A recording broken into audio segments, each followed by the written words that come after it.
नमस्कार शेतकरी बांधवांनो, मान्सूनच्या पावसासंबंधी अत्यंत महत्त्वाची सूचना. मी नितीन काळे आपलं ॲग्रिकल्चर हवामान या यूट्यूब चॅनल आपलं स्वागत करतो.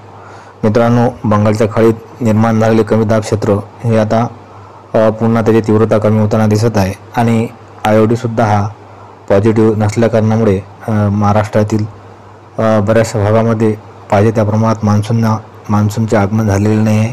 काही भागामध्ये तो जरी पाऊस होत असला तरी काही भागामध्ये अजूनसुद्धा पेरणी झालेली नाही आहे. तर शेतकरी बांधवांनो, येणाऱ्या 3 दिवसांमध्ये 27 ते 29च्या दरम्यान महाराष्ट्रातील कोणत्या भागामध्ये पाऊस असेल, त्याचप्रमाणे महाराष्ट्र व्यतिरिक्त इतर राज्यामध्ये पावसाचे प्रमाण कशा स्वरूपाचे असेल याची माहिती आपण या व्हिडिओमध्ये घेणार आहोत.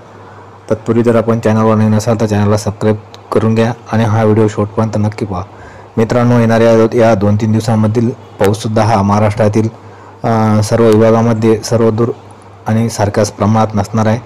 त्यामुळे शेतकरी बांधवांनी आपल्या इकडली सगळी पावसाची स्थिती पाहूनच पेरणीचा निर्णय घ्यायचा आहे.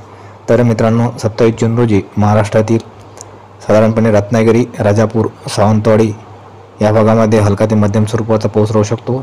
त्याचप्रमाणे सातारा, सांगली, कोल्हापूर, अकलूज आणि सोलापूर या भागामध्ये सुद्धा हलका ते मध्यम स्वरूपाचा पाऊस राहू शकतो. त्याचप्रमाणे मुंबई, पुणे आणि नाशिक या भागामध्ये सुद्धा हलका ते मध्यम स्वरूपाचा पाऊस राहण्याची शक्यता आहे.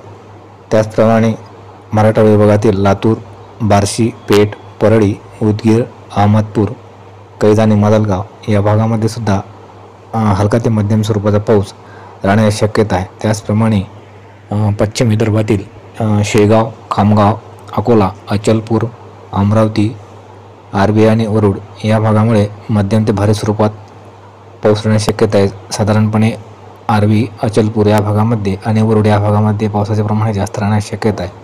तसेच पूर्व विदर्भातील नागपूर, भंडारा, गोंदिया, देसाईगंज या भागामध्ये सुद्धा मध्यम ते भारी स्वरूपात पाऊस राहण्याची शक्यता आहे.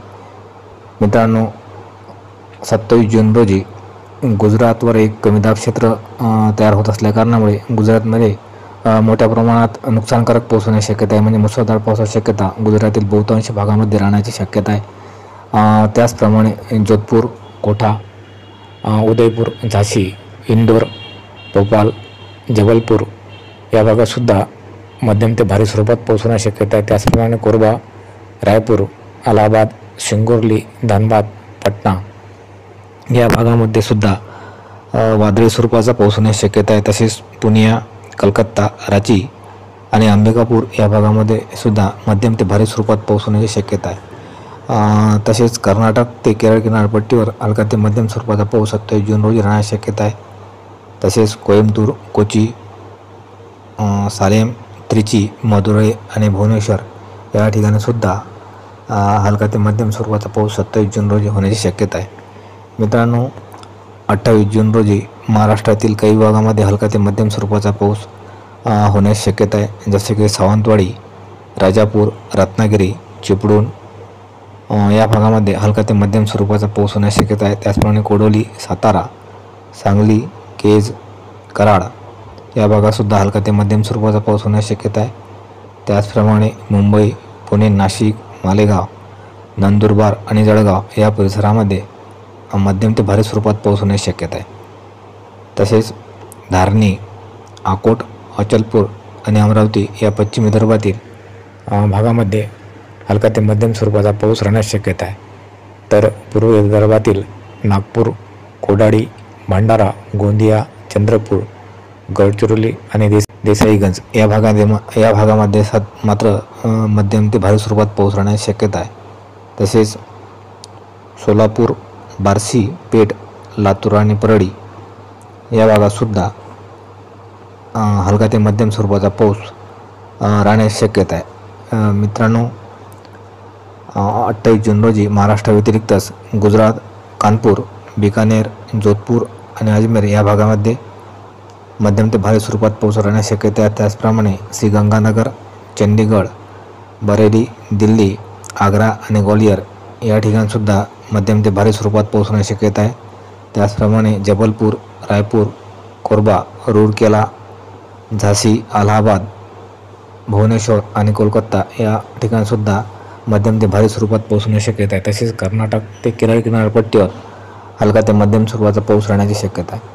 मित्रांनो, 29 जून रोजी मात्र महाराष्ट्रातील काही विभागामध्ये मध्यम ते भारी स्वरूपात पाऊस होण्याची शक्यता आहे. काही भागामध्ये पावसाचे प्रमाण वाढण्याची शक्यता आहे. तर 29 जून रोजी महाराष्ट्रातील साधारणपणे रत्नागिरी, सावंतवाडी, राजापूर, चिपळूण या परिसरामध्ये हलका ते मध्यम स्वरूपात पाऊस राहणार आहे.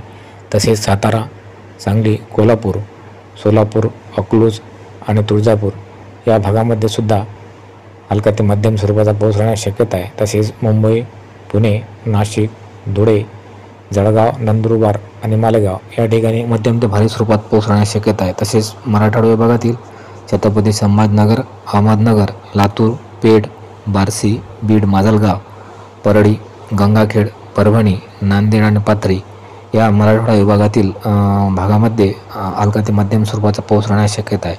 तसेच पश्चिम विदर्भातील धारणी, अकोट, अचलपूर, शेगाव, अकोला, अमरावती या भागामध्ये हलका ते मध्यम स्वरूपाचा पाऊस राहण्याची शक्यता आहे. त्याचप्रमाणे वाशिम, कारंजा, पुसद, दिग्रस, दारव्हा, नेर आणि यवतमाळ या भागातसुद्धा हलका ते मध्यम स्वरूपाचा पाऊस राहण्याची शक्यता आहे. तर पूर्व विदर्भातील वर्धा, नागपूर या भागामध्ये हलका ते मध्यम स्वरूपाचा पाऊस अपेक्षित आहे. मित्रांनो, 29 जून रोजी महाराष्ट्र व्यतिरिक्त दिल्ली, ग्वालियर, अलाहाबाद, धनबाद, कोलकाता आणि भुवनेश्वर या भागातसुद्धा मध्यम ते भारी स्वरूपाचा पाऊस राहण्याची शक्यता आहे. मित्रांनो, येणाऱ्या जुलै महिन्याच्या पहिल्या आठवड्यात पाऊसमान कसे असेल याची माहिती आपण येणाऱ्या पुढील व्हिडिओमध्ये नक्की आपणापर्यंत पोहोचवण्याचा प्रयत्न करू. त्याकरता आपण चॅनलला नक्की सबस्क्राईब करा आणि हा व्हिडिओ जर आपणाला आवडला असल्यास व्हिडिओला लाईक आणि कमेंट करा. आणि या चॅनलवरचे नवीन व्हिडिओ आपणापर्यंत पोहोचण्याकरता ॲग्रिकल्चर हवामान या यूट्यूब चॅनलला सबस्क्राईब करा. धन्यवाद शेतकरी बांधवांनो, त्याचप्रमाणे यूट्यूब चाहत्यांनो.